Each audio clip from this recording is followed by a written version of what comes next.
다니엘서 7장 1절에서부터 14절까지 말씀입니다. 지명관계상 봉독은 9절에서 14절까지만 함께 교독할 수 있도록 하겠습니다. 다니엘서 7장 9절에서 14절까지만 교독으로 봉독하도록 하겠습니다.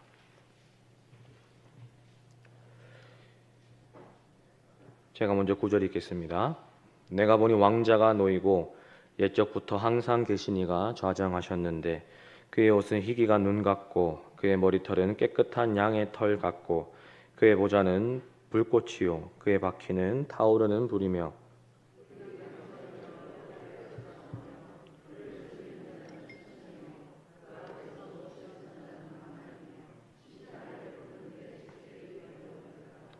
그때 내가 작은 뿔이 말하는 큰 목소리로 말미암아 주목하여 보는 사이에 짐승이 죽임을 당하고 그의 시체가 상한 바 되어 타오르는 불에 던져졌으며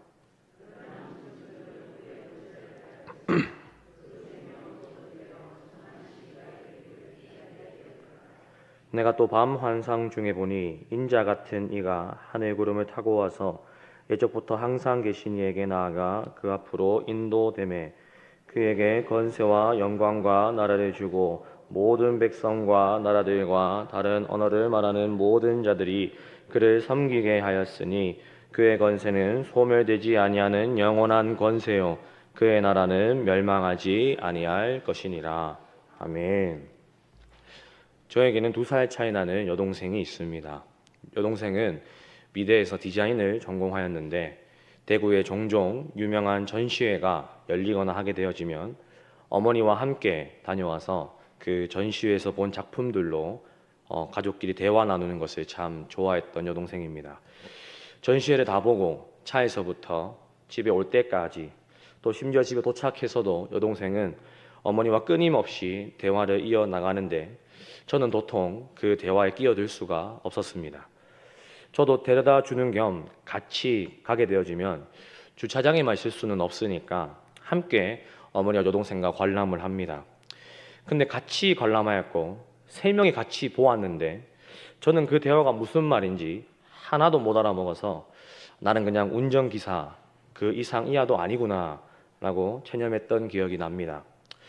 저는 왜 그렇게 전시회가 재미가 없었나 지금 와서 돌이켜보게 되어지면 예술적 감각과 소양이 없어서도 있겠지만 저에게 납득이 안 돼서도 큰 이유가 되는 것 같습니다. 저는 예술 작품이 납득이 돼야 됩니다. 그 작가의 의도와 목적이 보여져야 되고 발견되어야 합니다. 왜 작가가 여기에 노란색을 칠했는지 빨간색을 칠했는지 왜 이렇게 크로마키를 사용했는지 왜 이 작품에 이런 제목을 지었는지 저는 목적을 발견해야지 뜻을 알고 뭔가 음미가 되는 것 같습니다. 허나 요즘 현대 미술이나 현대 예술은 관람자로 하여금 어떤 설득을 요구하거나 납득을 시키기보단 그냥 그 작품으로 하여금 느낌과 공감을 추구하는 것이 요즘 현대 예술 작품이라고 합니다. 여동생의 하루는 그러는 겁니다. 오빠, 분석을 하고 답을 찾으려 하지 말고 음미를 해, 음미를 라고 얘기하는 겁니다. 저는 식사 시간도 아닌데 작품을 어떻게 음미하는 것인가 라고 이제 생각이 되는 것입니다. 그래도 그 작품의 제목이라도 조금 있으면 그 제목으로 나름의 의도와 목적과 어떤 분명한 이유를 찾을 수 있겠는데 가끔 현대 예술 작가들이 제목 또한 내 작품을 제한하게 되는 데에 쓰이고 싶지 않다고 무제라고 제목이 없는 작품들을 보고 있노라면 정말 이 미술의 세계는 도통 나랑 맞지 않다고 여기곤 했었습니다.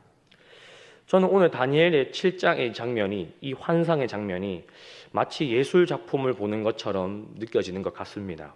납득이 가지 않고 설명이 되지 않습니다.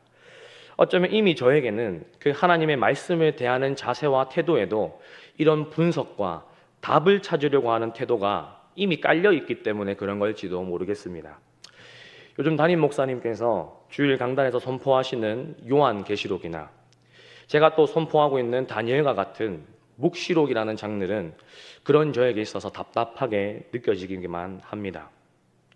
물론 이 묵시록들 그래도 조금 이해해 보겠다고, 논리적으로 파악해 보겠다고 주석을 찾아보고 내 짐승, 내 뿔이 무엇을 의미하며 수많은 환상의 내용들을 역사적으로 이것은 무엇을 의미하는 것인지 알고 싶어서 많은 신학책들을 참고하기도 하였습니다.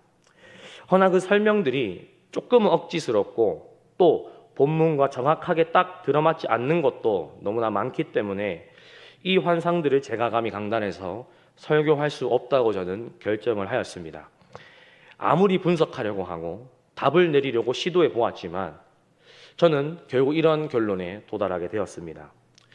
하나님께서 성경으로 허락하신 이 묵시록들은 어쩌면 이 현대 미술 작품을 보는 것과 같이 바라보고 음미하고 느껴야만 하는 것은 아닐까라는 생각이 들었습니다.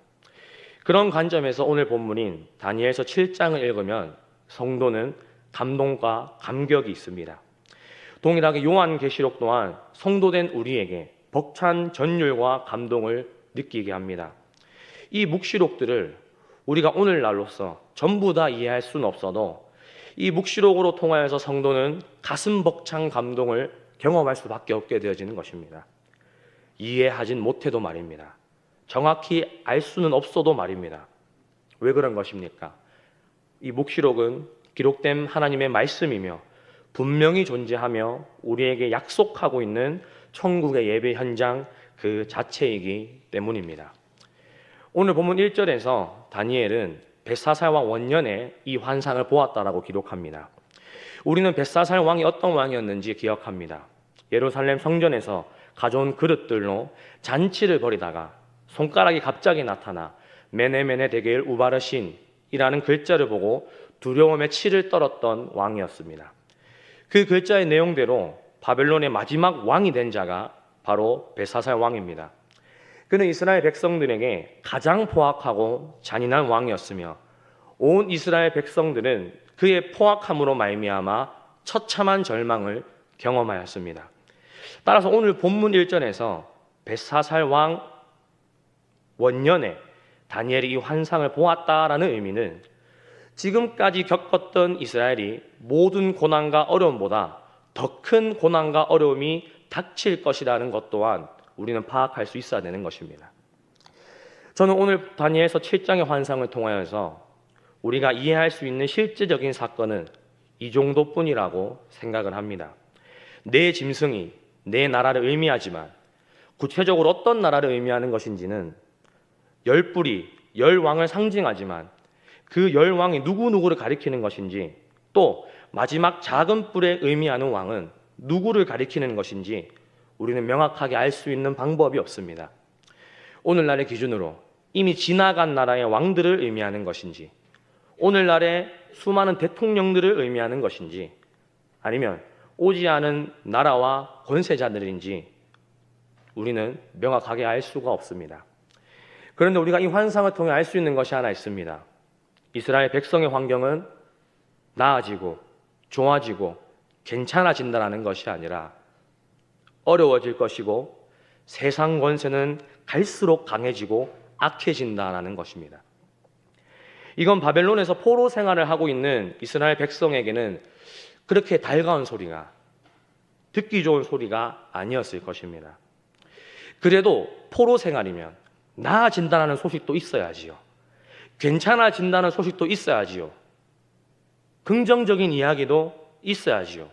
그래도 그런 이야기가 있어야지 지금 포로의 일상도 신앙생활도 내가 버틸 수 있고 인내할 수 있고 견딜 수 있는 것인데 환상은 계속해서 갈수록 힘들어질 것이라고 안 좋아질 것이라고 이야기하고 있노라면 이스라엘 백성들은 그 버티고 있는 일상의 버거움 때문에 힘이 빠지고 이제는 그만하고 포기하고 싶은 마음이 들 수밖에 없을 것입니다.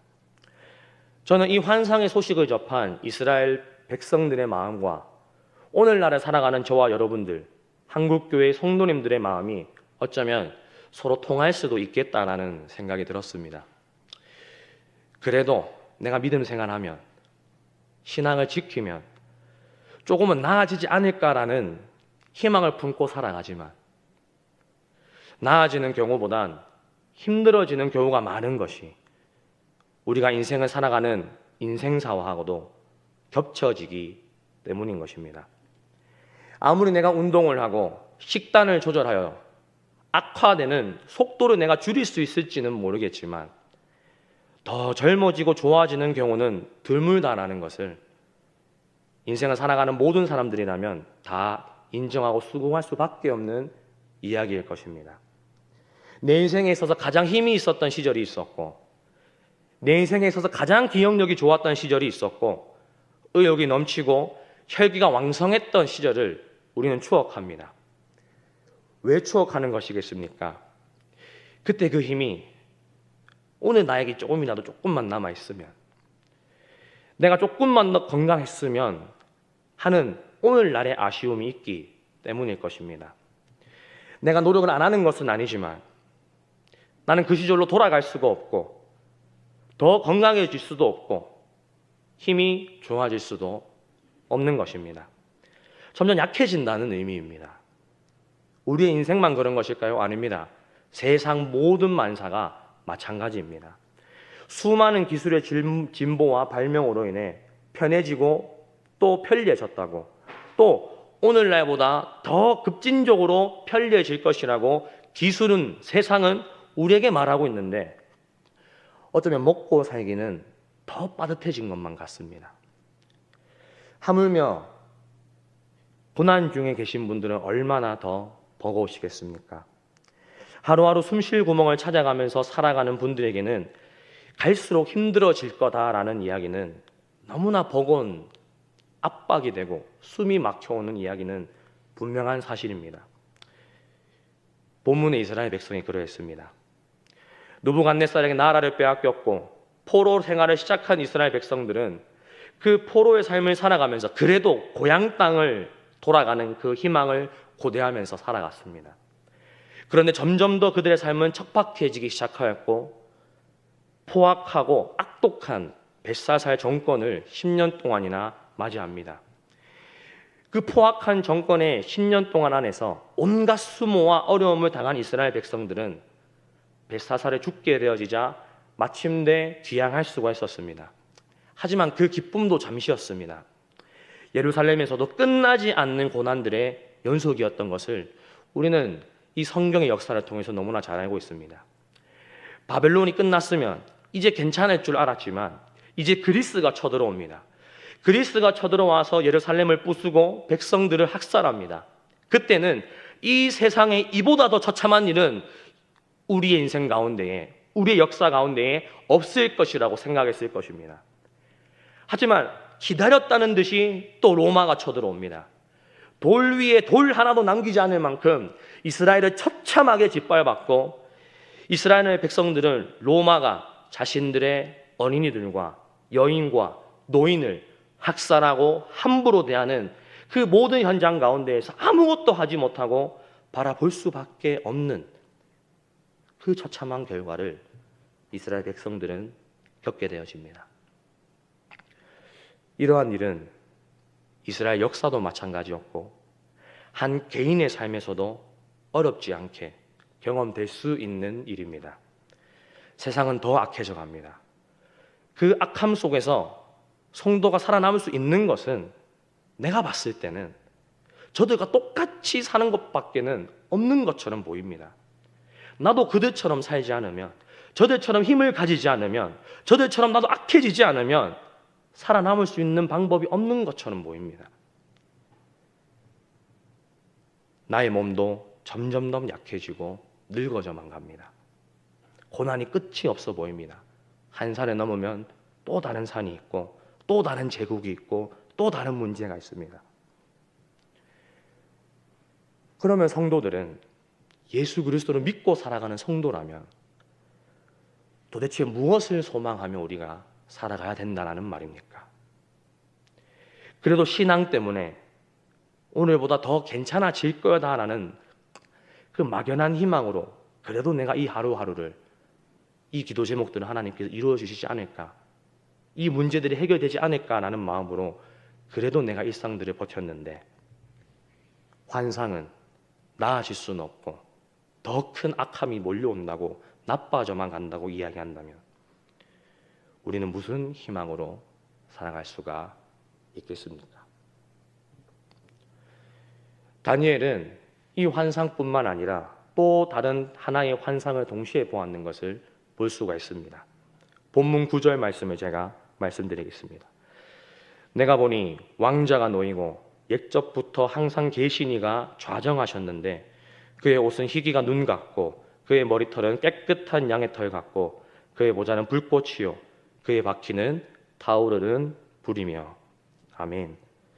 다니엘이 본 또 다른 하나의 환상은 옛적부터 항상 계신 이가 보좌에 앉아 계시는 환상을 보았습니다. 옛적부터 항상 계신 이라는 뜻은 어제도 계시고 오늘도 계시고 영원토록 계시는 여호와 하나님을 의미합니다. 본문은 그 하나님을 하나님이라고 표현하지 아니하고 옛적부터 항상 계시니라고 표현하는 것이 우리에게 흥미롭게 다가옵니다. 이렇게 다니엘서가 표현하고 있는 이유는 이 환상을 통하여서 이전의 환상 가운데에서 결국 하나님께서 창조주가 되시며 동시에 심판주로서 온 세상을 창조하시고 다스리시는 분이 이 옛적부터 항상 계시니다라는 것을 강조하고 있는 의도로 우리는 파악할 수 있는 것입니다. 맞습니다. 홀로 계신 여호와 하나님께서 온 세상을 심판하시는 심판주 되십니다. 순결하시며 그 영광이 너무 빛나고 아름다워 양의 털 같으면서도 동시에 타오르는 불꽃과 같은 그분이 온 세상을 마침내 심판하실 것입니다. 그리고 다니엘은 환상 중에 인자 같은 일을 보았다고 본문은 기록하고 있습니다. 본문 13절입니다. 내가 또 환상 중에 보니 인자 같은 이가 하늘 구름을 타고 와서 옛적부터 항상 계신 이에게 나아가 그 앞으로 인도되매. 아멘. 이 인자 같은 이가 옛적부터 계신 이 앞으로 인도되어 온 열방과 민족과 백성들이 그를 섬기게 되어지고 그 인자 같은 이에게 영원한 권세가 주어지게 됩니다. 그리스도 안에서 성도된 우리는 이 인자 같은 이가 누구인지 우리는 잘 알고 있습니다.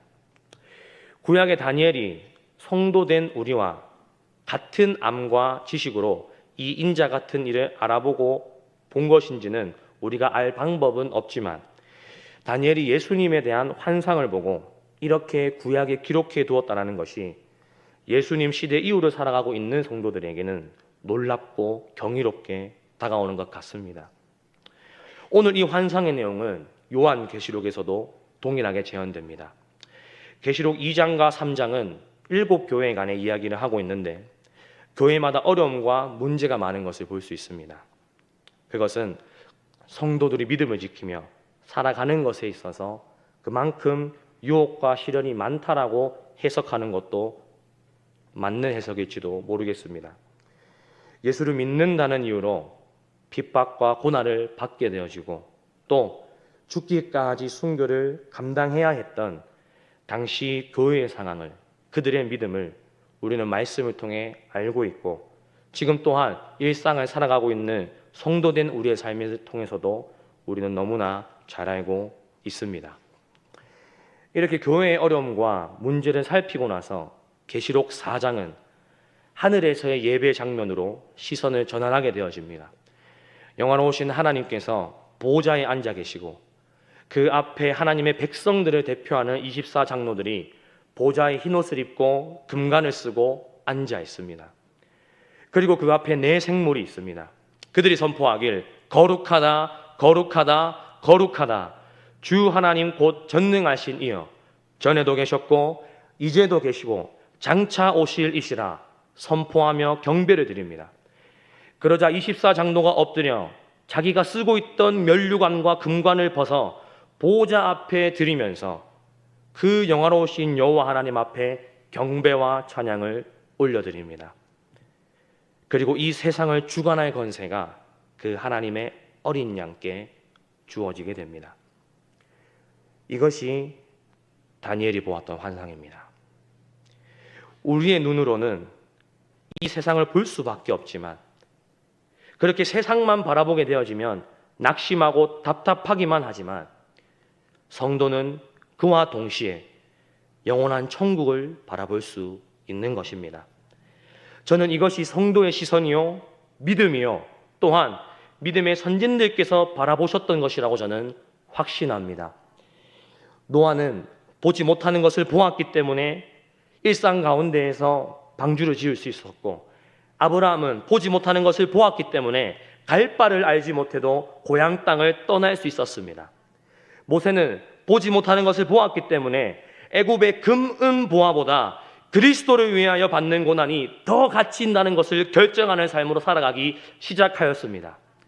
수많은 선교사님들이, 수많은 믿음의 선배님들이, 복음의 진실로 헌신된 믿음의 증인들이 보지 못하는 것을 보았기 때문에 오지에서 가난과 질병과 싸워가며 평생을 예수 그리스도 앞에 헌신할 수 있었던 것입니다. 그들이 무엇을 보았던 것입니까? 이 땅의 성공을 본 것입니까? 아닌 것입니다. 이 땅에서의 부흥을 본 것입니까? 아닌 것입니다. 이 땅에서의 형통을 본 것입니까? 아닌 것입니다. 그들은 이 땅의 차원을 넘어, 이 땅의 고난을 넘어, 이 땅의 환난을 넘어 본향을 보았던 것입니다. 천국의 예배를 보았던 것입니다. 하나님의 보화제를 보았고 그분의 어린 양을 보았던 것입니다. 그들이 약속받은 것은 내가 잠시 믿음으로 고난을 받으면, 내가 잠시 이것만 찾고 꾹 참으면, 내가 잠시 이것만 인내하고 버티면 내 인생이, 내 삶이, 이 땅의 삶이 괜찮아져서 잘 살게 될 것이라는 것을 보았던 것이 아니었던 것입니다. 그런 것들은 그들이 본 것에 비하면 그렇게 중요한 것이 아니었습니다. 무엇을 보았던 것입니까? 그들이 무엇을 보았던 것입니까? 영원한 하나님의 나라를 본 것입니다. 그 영원한 하나님의 나라에서 거룩하다, 거룩하다, 거룩하다, 거룩하다, 그 여호와 하나님을 예배하는 그 놀라운 장면을 그들은 믿음으로 보았던 것입니다. 한국교회 주일학교가 어렵다고 합니다. 청년들은 교회를 떠나가고 있고 청소년들은 입시로 복음을 저버립니다. 출산율은 바닥을 찍고 있는 한국 나라의 실정이고, 제가 졸업한 중학교는 이미 입학 정원을 채우지 못한다는 것 때문에 폐교했다는 소식도 들리고 있습니다.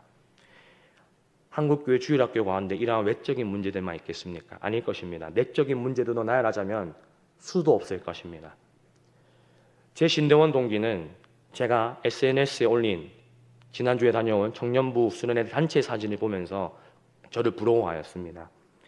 그 친구가 사역하는 교회는 청년부가 8명이 안 된다고 합니다. 그래서 당회에서 너희들 중고등부 수련회를 헌신하고 유초등부 수련회에 따라가는 걸로 청년부 수련회는 퉁치자고 요구하셨다라는 것입니다. 왜 그렇습니까? 갈수록 어려움을 겪게 되는 것이, 자명한 것이 한국교회의 현실이고 주일학교의 현실적인 사역입니다. 그럼에도 불구하고 여전히 무릎으로 이 사역을 감당하시는 교육 목자님들이 계십니다. 그래도 자리를 지키시면서 내 여름 휴가를 반납하시면서 그래도 한 사람이라도 살릴 수 있으면, 한 영혼이라도 살릴 수 있으면 내가 이 자리를 지키겠다고 헌신하시는 목자님들이 계십니다. 저는 그러한 목자님들에게 우리가 열심히 기도하면, 대가 지불을 하면, 휴가를 반납하면 주일학교가 나아질 것이라고, 부서가 부흥하게 될 것이라고 저는 말씀드릴 수가 없습니다. 아니요, 말할 수가 없습니다. 저는 이렇게 말씀드리고 싶습니다. 함께 그 영원한 천국을 바라보십시다. 더욱더 천국을 바라보며 그 영광을 경험하며 함께 그 자리를 굳게 서 나가십시다 라고 위로를 드리고 싶단 말입니다. 우리 부서, 우리 청년부, 우리 아명교회 다음 세대 괜찮아질 것입니다. 괜찮아질 것입니다. 책임도 지지 못할 무책임한 말씀을 드리는 것이 위로가 되는 것이 아니라 우리에겐 영원한 나라가 있습니다. 우리에게는 영원한 나라가 있습니다. 이 말이 그래도 내가 이 자리를 지키는 우리의 참된 위로라고 저는 생각하고 확신합니다. 왜 그렇습니까? 우리는 이 땅에서 나은 삶을 보겠다라는 성도가 아니라 저 본향을 바라보고 사모하는 성도이기 때문일 것입니다. 다니엘이 보았던 환상이 그러했습니다. 이 땅에는 끊임없이 환상들이, 짐승들이 나타납니다. 하나가 지나가면 끝난 줄 알았는데 또 하나가 옵니다. 그렇기 때문에 너무나 지치고 버겁고 힘겹고 두렵습니다.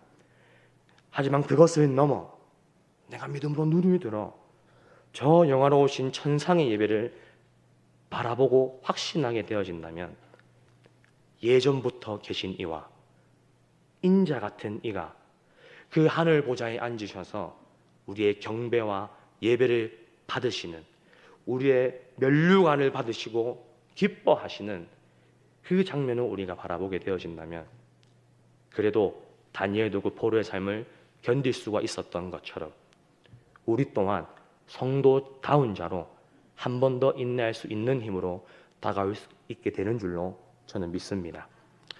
저는 성도님들에게 앞으로 24년 하반기는 나아질 것이라고, 25년도는 더 좋아질 것이라고 말씀드리지 않겠습니다. 저는 오늘보다 더 나은 우리의 삶이 있을 것이라고도 말씀드리지 않겠습니다. 저는 그까지는 모르겠습니다. 그럴 수도 있고 아닐 수도 있을 것입니다. 하지만 저는 분명하게 말씀드릴 수 있는 것은 우리에겐 영원한 나라가 있습니다. 본향이 있습니다. 이 땅의 그 어느 것보다 더 아름답고 소중한 것이 성도에게는 분명히 있다고 저는 이 강단에서 담대하게 여러분들에게 선포하겠습니다.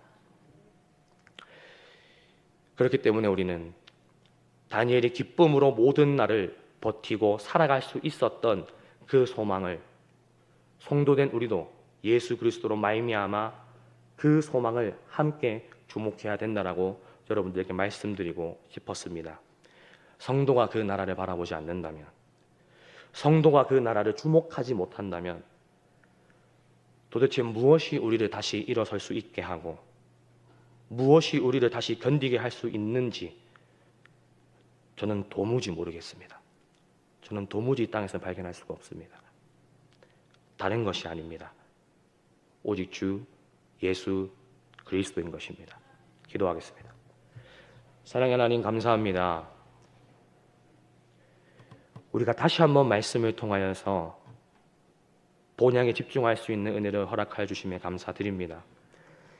여전히 한국교회는 문제가 많고 한국의 정치는 어지럽고 다음 세대를 세우는 것도 쉽지 않지만 그럼에도 우리가 이 자리를 지키는 것은, 내 삶의 책임들과 의무들을 감당하는 것은 우리에겐 본향이 있기 때문인 줄로 믿습니다.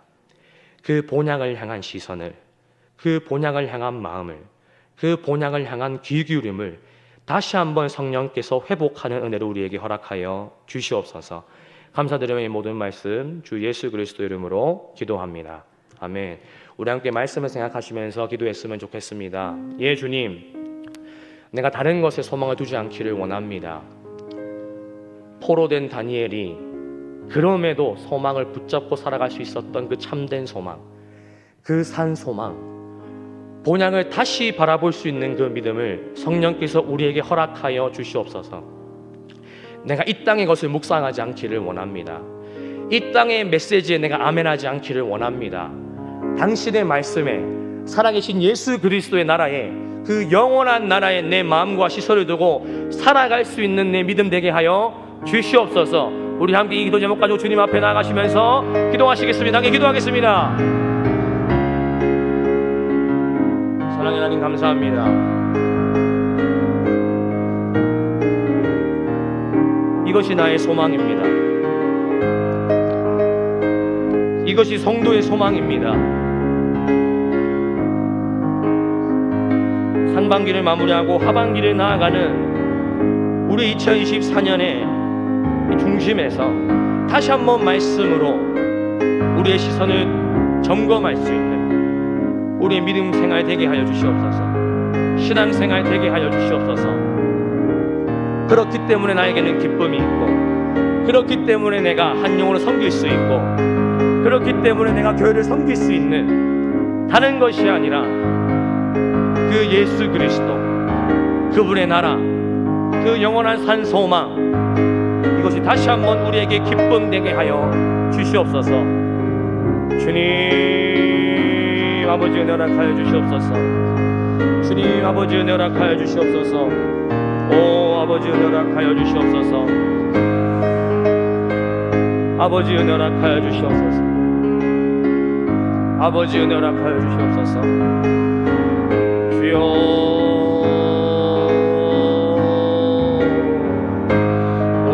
아버지 하나님 은혜 허락하여 주시옵소서. 아버지여 그 믿음 허락하여 주시옵소서. 주님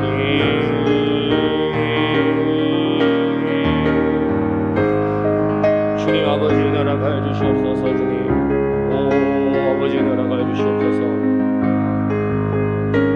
아버지 은혜 허락하여 주시옵소서. 우리 다시 한번 더 말씀을 붙잡고 기도할 때에 혹시 그 믿음이 흔들리시고 약해지신 분들이 계십니까? 이 시간 주님 앞에 겸손하게 주여 나의 믿음 없음을 불쌍히 여겨 주시옵소서. 나의 믿음 없음을 주님 불쌍히 여겨 주시옵소서. 다시 한번 그 믿음 굳세게 하여 주셔서 하나님께서 날 부르신 그 일상 신앙생활 믿음생활 가운데에 믿음의 선진들이 바라보았던 그 믿음을 다시 한번 더 굳세게 하는 그 믿음 우리에게 허락하여 주시옵소서. 믿음 구하는 기도 제목으로 주님 앞에 말씀 붙잡고 기도하면서 나가게 기도하겠습니다. 주여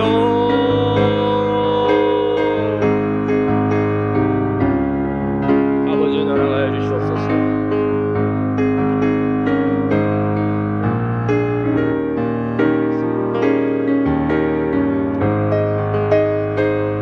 아버지